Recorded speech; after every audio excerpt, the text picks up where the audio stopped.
अस्सलाम वालेकुम dear students. तो आज हम इंशाल्लाह क्लास 8 का सेकंड लेक्चर हम करेंगे इंशाल्लाह। और सेकंड लेक्चर में जो है हम एक्सरसाइज 1.2 की तरफ जाने से पहले हम थोड़ा सा जो है इस थ्योरी को पढ़ेंगे। इसमें हमारे पास टाइप ऑफ मैट्रिसेस दिए हुए हैं। तो टाइप ऑफ मैट्रिसेस में सबसे पहला जो हमारे पास मैट्रिसेस की टाइप है वो हमारे पास है रो मैट्रिक्स। तो what is row matrix? Row matrix नाम से जाहिर है हमारे पास मैट्रिसेस में से वो मैट्रिसेस रो मैट्रिसेस होंगे जिनकी सिर्फ और सिर्फ एक ही रो हो। जिनकी क्या हो? सिर्फ और सिर्फ एक ही रो हो। जिस तरह फॉर एग्जांपल देखो, मैं आप लोगों को कोई भी एक एग्जांपल ले लेता हूँ। मेरे पास एक मैट्रिक्स है 2 4 1। ये मेरे पास क्या है? ये मेरे पास एक रो मैट्रिक्स है। क्यों? क्योंकि देखिए इसकी सिर्फ और सिर्फ एक ही रो है। बाकी कॉलम्स जितनी भी हो हमारा उससे कोई सरोकार नहीं है। अगर उसकी सिर्फ और सिर्फ एक ही रो है तो मेरे पास रो मैट्रिक्स होगा। ये दूसरा देख लें, मेरे पास एक दूसरा मैट्रिक्स है जो कि 1 -1। ये भी मेरे पास एक रो मैट्रिक्स है। ये दूसरा देख ले, ये मेरे पास सिर्फ 4। ये भी मेरे पास एक रो मैट्रिक्स, क्योंकि सिर्फ इसके अंदर एक ही रो है।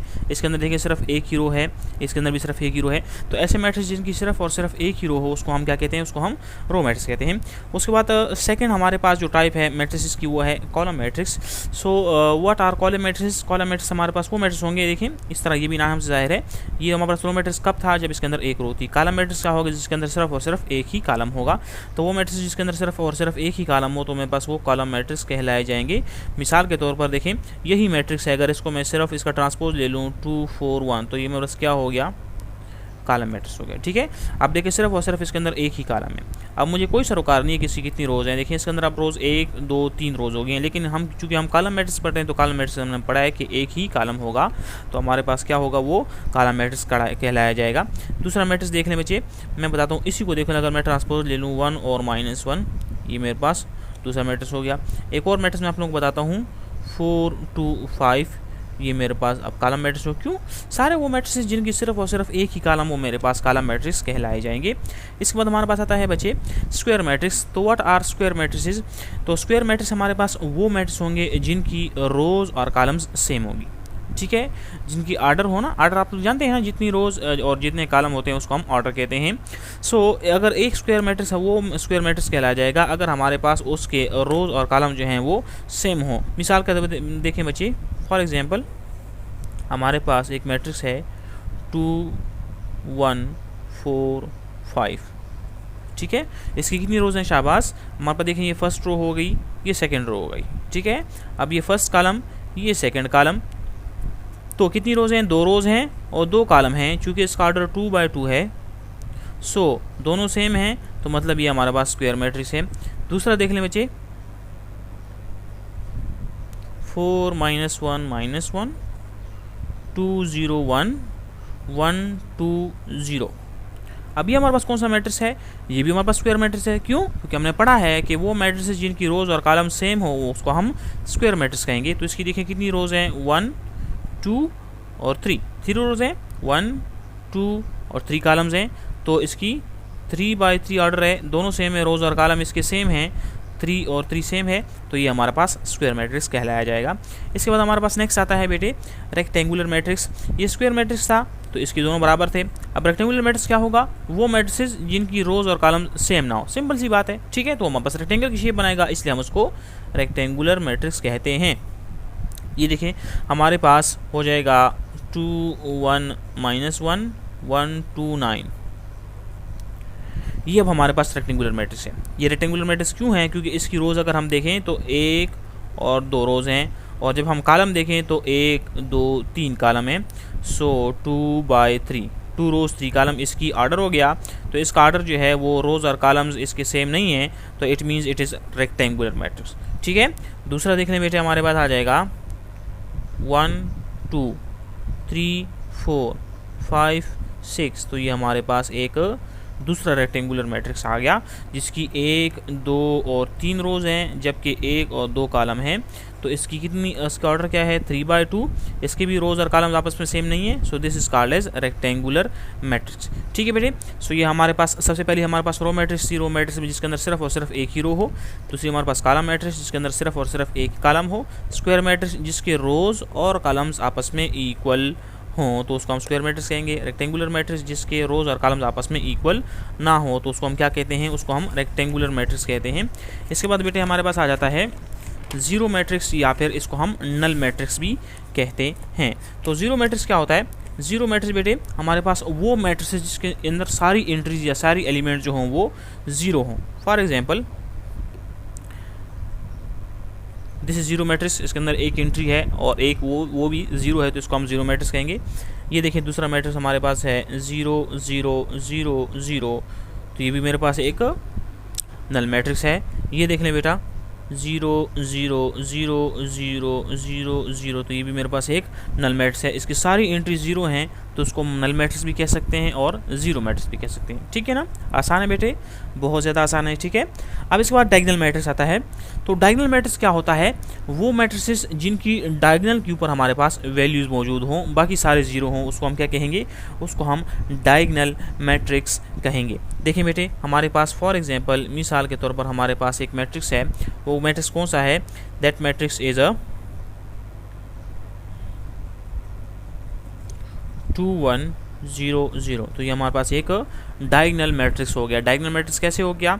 देखिए हमारे पास इसके डायगोनल पर ये हमारे पास देखो इसका डायगोनल क्या होता है? ये इसका डायगोनल होता है। ठीक है, इस तरह आप टॉप लेफ्ट जो फर्स्ट है उससे आप इस तरह सीधा आ जाएं, टॉप राइट पे जो बॉटम पे नंबर मौजूद है उस तक। ठीक है, इस तरह स्ट्रेट। तो और बाकी हमारे पास सारे ज़ीरो हों तो इसको हम डायगोनल मैट्रिक्स कहेंगे। दूसरा देखिए हमारे पास 1 2 8, बाकी सारे ज़ीरोज़ हो गए। ये देखिए अब ये 3/3। अच्छा, डायगोनल मैट्रिक्स के अंदर आपने एक और बात जहन में याद रखनी है कि इसकी बात क्या है कि ये हमेशा हमारे पास स्क्वायर मैट्रिक्स होगा। ठीक है, स्क्वायर मैट्रिक्स हमने पीछे पढ़ा है ना, जिसकी रोज़ और कॉलम सेम हो। इसकी देखिए 2 रोज़ और 2 कॉलम्स, तो ये स्क्वायर मैट्रिक्स है। तो स्क्वायर मैट्रिक्स होने के बाद ये डायगोनल मैट्रिक्स हो सकता है। ठीक है, अगर ये पहले स्क्वायर नहीं है तो फिर ये डायगोनल कभी भी नहीं हो सकता। ठीक है, तो आपने ये बात ध्यान में रखनी है। अब ये देखें इसकी भी 1 2 3 रोज़ हैं और 3 कॉलम्स हैं और सिर्फ डायगोनल के ऊपर देखिए मैंने क्या कहा था, टॉप लेफ्ट से आप शुरू होना है और बॉटम राइट पे आपने इस तरह ख़त्म जाना है। ये हमारे पास डायगोनल है और डायगोनल के ऊपर हमारे पास वैल्यूज़ मौजूद हैं, बाकी सारे ज़ीरोज़ हैं, तो इसको हम डायगोनल मैट्रिक्स कहेंगे। इसके बाद बेटा आता है स्केलर मैट्रिक्स। स्केलर मैट्रिक्स जो है वो डायगोनल मैट्रिक्स का एक और ख़ास किस्म है। वो कौन सी ख़ास किस्म है? ऐसे मैट्रिक्स बेटे, ऐसे मैट्रिक्स जिसकी डायगोनल पर सारे के सारे सेम एलिमेंट्स हों तो उसको हम कहते हैं स्केलर मैट्रिक्स। देखें किस तरह, मैं इसी को बना लेता हूँ। देखें मैं इसको कर लेता हूँ 2 2 और 2। देखिए तीनों सेम हैं, बाकी सारे मेरे पास ज़ीरोज़ हैं, तो इसको मैं क्या कहूँगा? इसको मैं स्केलर मैट्रिक्स कहूँगा। ठीक है, तो ये डायगोनल मैट्रिक्स की एक खास किस्म हो गई। ये भी अगर स्क्वायर होगा तो तब उसके बाद ये स्केलर हो सकता है। ठीक है, तो अगर ये स्क्वायर ही नहीं है तो ये स्केलर कभी भी नहीं हो सकता। इसके बाद दूसरी एग्जाम्पल देख लें, -9 -9 -9, जबकि बाकी सारे के सारे हमारे पास ज़ीरोज आ गए, तो ये हमारे पास दूसरा स्केलर मैट्रिक्स हो गया। ठीक है, तो ऐसे मैट्रिसेस जिनके डायगोनल के ऊपर सिर्फ हमारे पास वैल्यूज़ हों और बाकी सारे ज़ीरो हों तो उसको हम क्या कहेंगे? Scalar matrix. लेकिन डायगोनल पर सारी वैल्यूज जो हों वो सेम होनी चाहिए। इसके बाद हमारे पास आता है बेटे आइडेंटिटी मैट्रिक्स। तो हमारे पास आइडेंटिटी मैट्रिक्स क्या होता है? दोज मैट्रिसेस, ये अब इस डायगोनल और स्केलर दोनों की एक और ख़ास किस्म है। वो मैट्रिक्स जिसके डायगोनल के ऊपर सिर्फ 1 और 1 हो तो उसको हम क्या कहेंगे? इसको हम आइडेंटिटी मैट्रिक्स कहेंगे। देखिए ये 2/2 का आइडेंटिटी मैट्रिक्स है, ये आपने ज़हन में याद रखना है, इसको हम आगे काफ़ी इस्तेमाल करेंगे आइडेंटिटी मैट्रिक्स को। ये 3/3 का आइडेंटिटी मैट्रिक्स होगा 1 0 0 0 1 0 0 0 1। देखिए इसके डायगोनल पर सिर्फ और सिर्फ 1 आ रहा है, तो ये मेरे पास एक आइडेंटिटी मैट्रिक्स हो गया। ठीक है बेटे, सो ये हमारे पास आइडेंटिटी मैट्रिक्स हो गया। इसके अंदर अब इसके अंदर हमने जो है वो जीरो मैट्रिक्स पढ़ा था। जीरो मैट्रिक्स जिसकी सारी एंट्रीज हमारे पास जीरो हो उसको हम जीरो मैट्रिक्स कहेंगे। डायगोनल मैट्रिक्स वो मैट्रिक्स जिसके डायगोनल पर सिर्फ वैल्यूज़ हों, स्केलर मैट्रिक्स डायगोनल पर वैल्यूज़ हों लेकिन सारी की सारी सेम हो, उसको हम स्केलर मैट्रिक्स कहेंगे। आइडेंटिटी मैट्रिक्स वो मैट्रिक्स जिसके डायगोनल पर वैल्यूज़ हों लेकिन सिर्फ और सिर्फ 1 हो डायगोनल पर, तो उसको हम आइडेंटिटी मैट्रिक्स कहेंगे। इसके बाद बेटा हमारे पास आती है transpose of a matrix. Transpose of a matrix भी आपने अच्छे से समझना है, काफ़ी सिंपल है और इसको हम आगे जो है वो अच्छे से यूज़ करेंगे। So what is transpose of a matrix? Transpose of a matrix देखिए हमारे पास फॉर एग्जांपल एक मैट्रिक्स गिवन है ए, मेरे पास ये मैट्रिक्स ए है 2 3 1 2 -1 और 4, ये मेरे पास मैट्रिक्स ए है, ठीक है। तो मेरे पास ए ट्रांसपोज क्या होगा? ए ट्रांसपोज मेरे पास क्या होगा? देखें, ट्रांसपोज का मतलब है कि आप एक रो को उठाओ उसको कॉलम बनाओ, सेकंड रो को उठाओ उसको कॉलम बनाओ, या फर्स्ट कॉलम को उठाओ उसको रो बनाओ, या आपने देखें इसमें से रो को उठाना है कॉलम बनाना है या कॉलम को उठा के रो बनाना है, आपकी मर्जी, आप जो करना चाहते हैं, दोनों से सेम इक्वल आएगा। देखिए मैं इसमें क्या करता हूँ, फर्स्ट रो को उठा के फर्स्ट कॉलम बनाते हैं। देखो मेरे पास फर्स्ट रो में क्या है 2 3 -1, तो ये इधर आ जाएगा 2 3 -1, फर्स्ट रो से मैंने फर्स्ट कॉलम बना लिया। अब ये सेकंड रो है तो इससे मैं सेकंड कॉलम बना लूँगा 1 2 4, ये -4 है तो ये मेरे पास -4 आ जाएगा, ठीक है।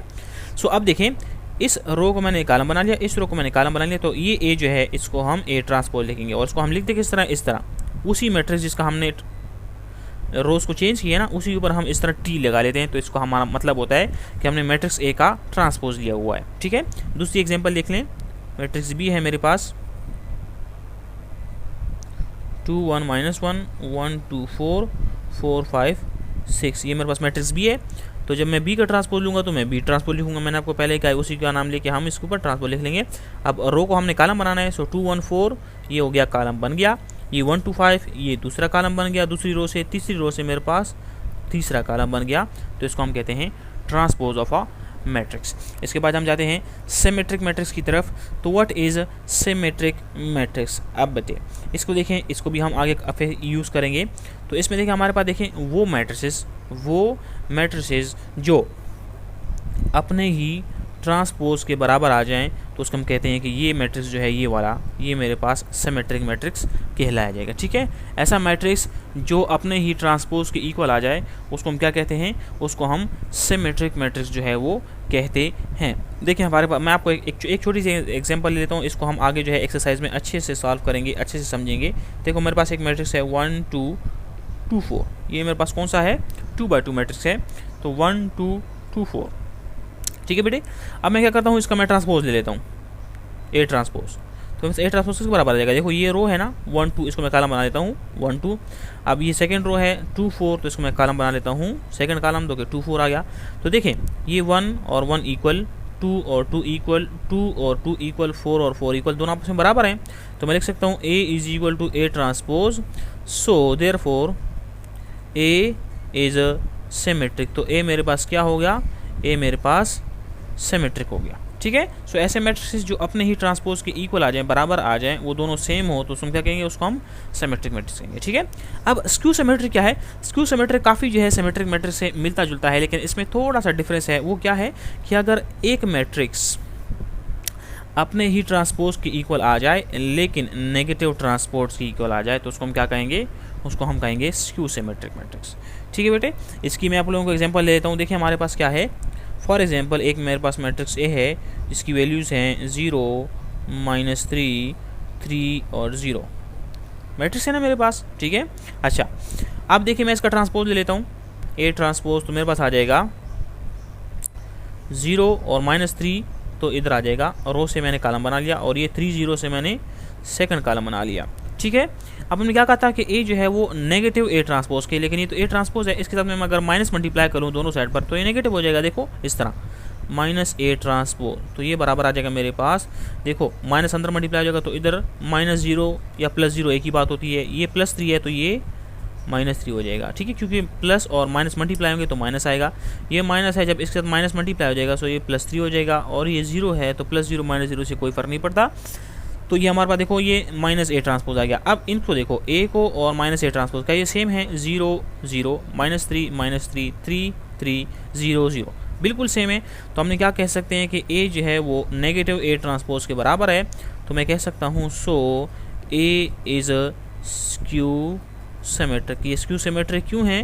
क्योंकि ये अपने ही नेगेटिव ट्रांसपोज के बराबर आ गया है, तो इसलिए हम इसको कहते हैं स्क्यू सिमेट्रिक। ठीक है बेटे, सो यहाँ पर जो है हमारा ये लेक्चर ख़त्म होता है। इंशाल्लाह इसके बाद जो है हम एक्सरसाइज 1.2 की तरफ जाएंगे और उसमें जो है हमने सारा जो पढ़ा है इसको हम वहाँ पर अप्लाई करेंगे और वहाँ पर हम इसको यूज़ करेंगे। ठीक है, इसको बेटे अच्छे समझो, कोई मसला हो तो इंशाल्लाह फिर मुझसे पूछना। टिल दैट बेटा, अल्लाह हाफिज़।